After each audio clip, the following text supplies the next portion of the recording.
Hello class, welcome to in my class. Hello class and welcome to in my class. How are you? I hope so you all right. Okay. तो आज मैं आप लोगों से एक बात कहूँ कि मुश्किलों से कह दो कि मुझसे उलझा न करें। मुश्किलों से कह दो कि मुझसे उलझा न करें। हमें हर हाल में जीने का हुनर आता है। मुश्किलों से इसलिए कह दो कि हमसे उलझा ना करें, क्योंकि हम डटकर हर मुश्किल का सामना करना जानते हैं, है ना। कि हर मुश्किल से हमें कैसे लड़ना है, हर मुश्किल का सामना में कैसे करना है, हमें हर मुश्किल को कैसे हराना है और हर मुश्किल को दूर भगा के हमें आसान रास्ता बना के उस पे चलना सीखना है ना। तो ये सब चीजें हमें आती हैं। हमें मुश्किलों से इसलिए कभी भी घबराना या डरना नहीं चाहिए, ठीक है। हमें हर हाल में अच्छे कर्म करने चाहिए। अच्छे कर्मों का फल हमें जरूर मिलता है और हम अच्छे पथ पर चल सकते हैं। संघर्षों से, मुश्किलों से कभी डरने की जरूरत नहीं है, ठीक है। इसलिए हम हर हाल में जी लेते हैं, चाहे कितना भी कठिन परिस्थितियां हों, फिर भी हम जीने क्या हौसले को छोड़ते नहीं है, ठीक है। तो वेलकम इन माय क्लास प्रारंभ साइंस क्लासेस। और शुरू करते हैं हम आज की class. Germination of pollen grain. Pollen grains germinates only if it falls on the stigma. Pollen grain germinate कब होते हैं? जब उनमें पॉलन क्या होते हैं, गिरते हैं। किसमें? स्टिग्मा पे गिरते हैं of the same plant species. Same plant की स्पीशीज में जब ये स्टिग्मा गिरते हैं, स्टिग्मा के ऊपर पॉलन गिरते हैं, तो वो क्या करते हैं? जर्मिनेट करते हैं, जर्मिनेशन के प्रोसेस को पूरा करते हैं। The pollen grain on falling on the stigma. जब पॉलन ग्रेन हमारा किसमें गिरता है? स्टिग्मा पे गिरता है। Is stimulated to germinate due to the secretion of sugars by the stigma. क्यों?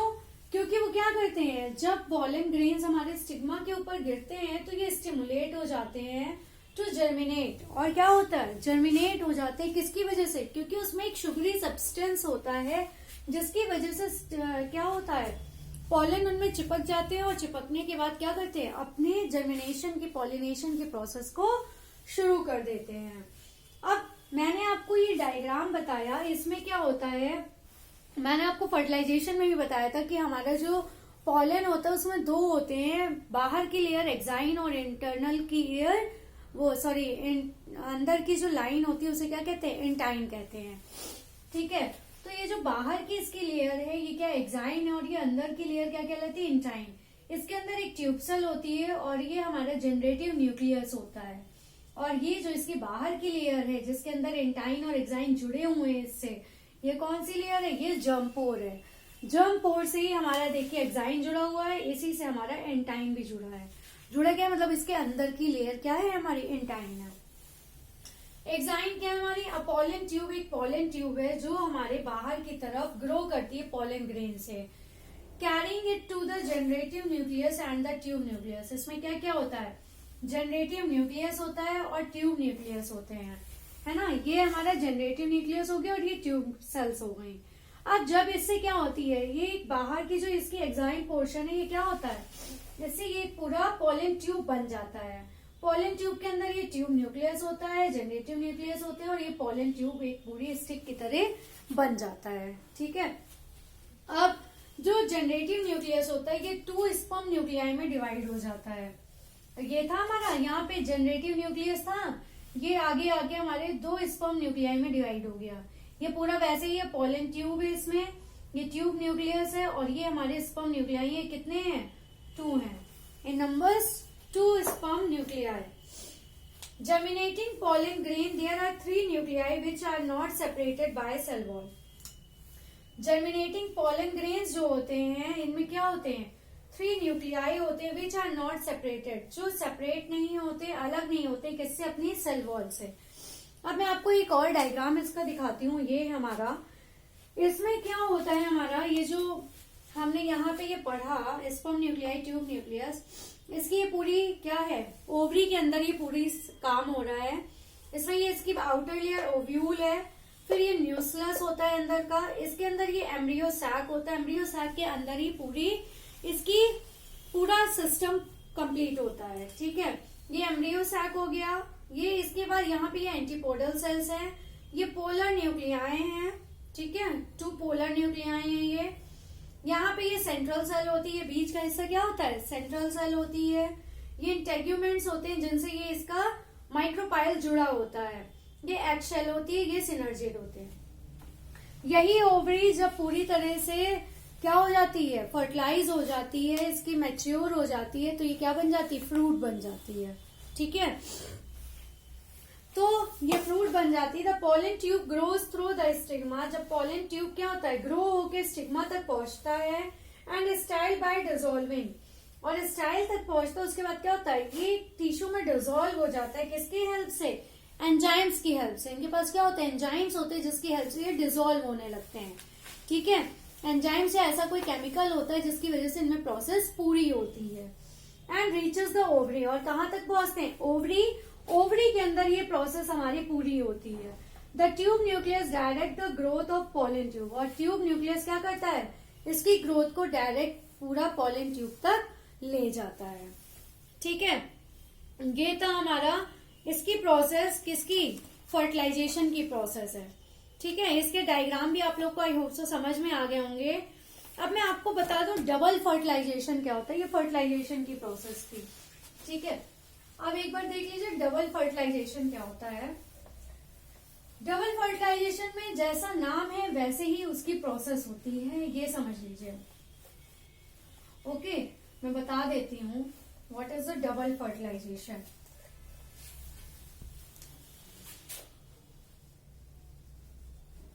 Double fertilisation,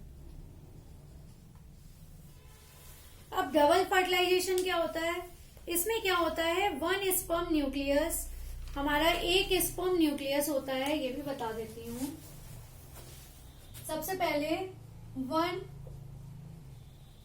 sperm nucleus fuses with egg cell nucleus.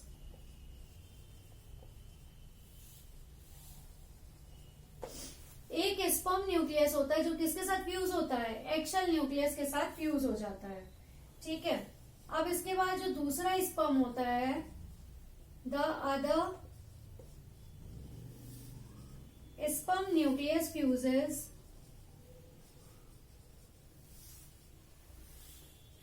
With the 2 polar nuclei of the central cell.